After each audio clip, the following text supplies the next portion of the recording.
What's going on, folks? Welcome to Full Chest. So Nigeria is now part of BRICS, right? Is that a good thing? Is that a bad thing? What does this mean for the economy? Does this mean that things are going to become better in the future? Is this like a strategic move for this government? What does this mean for Nigeria in the world stage? What does this mean for Nigeria in Africa? Well, let's find out through this discussion.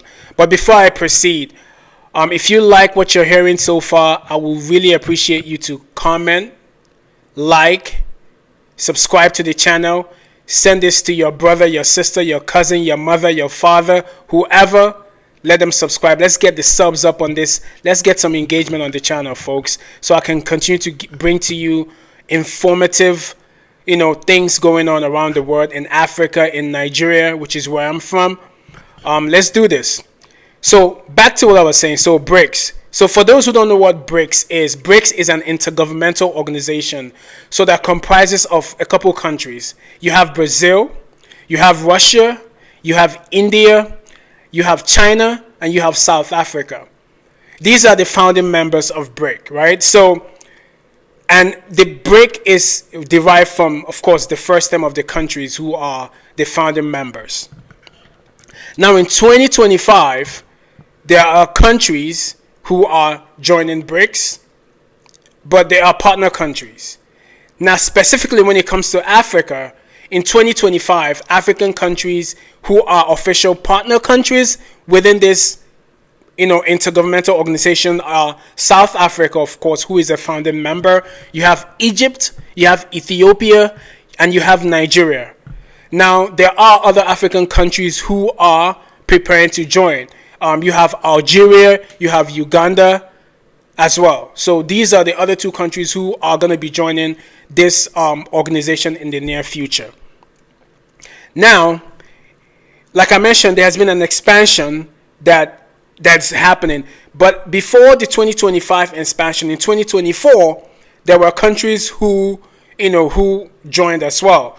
So you had Egypt, like I mentioned previously, you have Ethiopia, Iran, you have Saudi Arabia, you have the UAE who joined, and in 2023 other countries joined. But again, like the focus here now, it's like the African countries who have joined BRIC or who are founding members like South Africa, but you have other African countries who are trying to join.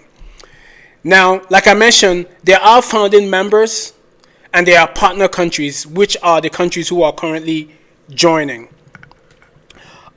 So in terms of partner countries, right, as of 2025, it included Belarus, Bolivia, Cuba, Kazakhstan, Malaysia, Thailand, Uzbekistan, and of course, Nigeria. Nigeria became a partner country in January of 2025. Now, what is the significance of joining this intergovernmental organization? Now, BRICS, it's considered an alternative to the G7 group, which comprises of like more Western countries. And the G7, as we know, is made up of the world's largest economies: the US, the EU, the UK, etc. So the significance of the BRICS is it represents almost half of the world's population. So most of the BRIC member states and partner countries comprises of half of the world's population. So it is a significant organization, and to be part of it is in a way significant. Now, what is the African interest in joining BRICS, right? The interest in joining BRICS for most African countries is that it will reduce the over-reliance on Western countries when it comes to various things like trade, strategic alliances, and just for various incentives and various exposures that countries get in partnerships and other things, especially when it comes to trade and having access to various economies. So that is one of the major things when it comes to African interest. Now let's head over to give you like a view of really what's happening and what this means, especially for Nigeria. Economies, Just watch including this. China, South Africa, Ethiopia, and Egypt. The announcement of Nigeria's inclusion as a partner country of the group followed the bloc's 16th summit in Kazan last year. Such a relationship is designed to pave the way for deeper collaborations with nations and push back against Western economic dominance. Nigeria's young population, abundant resources, and strategic location as a gateway to the continent were its major selling points to the bloc. It's going to open a lot of doors for us. It's going to boost our economy in whatever we do. I believe that strongly, because looking at the caliber of the country there, the China, the Russia, the Brazil, etc., I believe strongly that it's a welcome development for us in this country. The partnership aligns with Nigeria's ambitious target of having a $1 trillion economy by 2030. Africa's most populous nation sees opportunities in oil exports, infrastructure development, and technology transfer as key growth areas within this collaboration. The 2025 budget also prioritizes development projects, with the government aiming to attract foreign investments and funding through this partnership. Nigeria needs a lot of infrastructural investment across a significant amount of sectors, whether it's oil and gas or logistics and supply chains, right? Even in tech, right? With a lot of the advances in artificial intelligence, machine learning, but also in terms of biotechnology that we're seeing, right, within the BRICS alliance. I think Nigeria stands a lot to gain in terms of attracting that expertise and pursuing a lot of those opportunities for cooperation.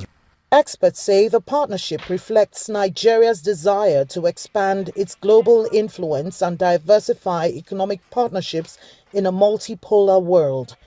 But they also urge caution. With such partnerships come responsibilities and standards. Responsibilities and standards that can truly benefit Nigeria if they are respected and properly implemented. We need to learn how to better allocate economic resources and regulatory, and also having the right regulatory body language in order to encourage businesses, right, to thrive and grow in this market. With BRICS focusing on economic independence, Nigeria's growing role in the bloc positions it as a key player in shaping sustainable global policies. However, analysts believe the West African nation... All right, so from the video, you saw kind of the take from the correspondent and also the take from the citizens and some of the international experts that spoke on the issue and how they feel like, oh my gosh, this is such a great thing. This is going to help the economy and this is going to do this, and that, which is all great to think, right, and to believe. But the facts still remain. Now, the first thing I want to address is that what is the difference between a partner country and full member? As we know, BRICS is made up of it's made with Brazil, Russia, India, China, and South Africa. So there are 5 member founding countries. These are full member countries. Now, full member countries have the right to vote. They have the right to make decisions that affects the running of these organizations. Like they're like the head. They make things happen. Now, partner countries, they are kind of cooperative countries within the organization. They have limited decision-making power. They get the benefits, right? But they can't fully make decisions. Now, here's my thing. Why would Nigeria want to be part? Nigeria is one of the most, from you heard in the video, Nigeria is a very strategic country in Africa and for the world at large. It's one of the most populous black nations in the world, filled with resources. Why would it want to be in an organization where it doesn't have decision-making powers, where it is only there to gain? Now, we talk about removing ourselves from too much Western influence, right? For me, you're still being heavily influenced by the founding members because you have no say. Now, my thing is that Why will I want to be part of a club where all I'm doing is gaining from the club and the club is also taking from me as well? And what I'm receiving, I am only receiving within the confines of a decision that I have nothing to do with. So this means that I can be getting something and then all of a sudden it's cut off and I have no power, or I don't have any ability to stop that from happening. I have no say. I just have to say, oh, this is what it is. Let's continue. I think Nigeria should not be focused on being part of such organizations. That's one thing. But here's my take on Nigeria being a partner country when it comes to BRICS, right? First of all, let me highlight the interest of Nigeria, which was alluded in the video. One is to advance Nigeria's, national development goals, trade opportunities as tariffs are going higher, e.g. the US making tariffs extremely high for most countries that it doesn't have any strategic partnerships with, and the heavy reliance on the dollar. As we all know, the dollar is the world currency. The dollar is used almost everywhere. And I think one of the things this organization BRICS is trying to do is to create a currency that will compete with the dollar. Again, Trump threatens to impose tariffs on these countries if indeed they decide to do this. So these are some of the strategic interests of Nigeria. But here's my take in all this. One is political ideology. I believe that until Nigeria decides for itself what democracy is and what it means within the context of the country, joining these organizations will not solve her problems. This includes realizing that government is for the people, right? And not for some people, but for the people. Very important. Also, there's the need for Nigeria to do an introspective thinking of what she is. There needs to be an in-house cleaning, or cleaning out the closet. I believe this will help the country to realize itself and the way forward. For example, you cannot spray air freshener on feces and think it's going to smell better. What am I trying to say? My point here is that Nigeria lacks infrastructure or the maintenance of infrastructure. The economy is not where it's supposed to be. There's so many things going on in the country the citizenry complains about and other people talk about that needs to be fixed before we go and join another thing. We have to make sure that even if when we join these things, what we receive is going to be used properly. So therefore, there needs to be an introspective thought process which includes in-house cleaning of the Nigeria we have before we proceed to receive or to join other things. So thereby we can have a say and we can demand our position, our rightful position within the state or within the organization that Nigeria joins. Now, until there is an introspective approach to Nigeria that considers the special context of the country, because Nigeria is a special country just like every country is, we cannot think that the approach that works for any other country would work for Nigeria, because we have to think within the context of the country. Nigeria is very diversified.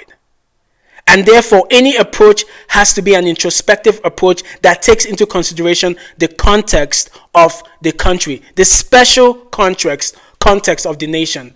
I believe that until we do this, the status quo will remain. Whether we join the G7, whether we become even full members of BRICS, there needs to be an introspective approach to Nigeria. And we can do this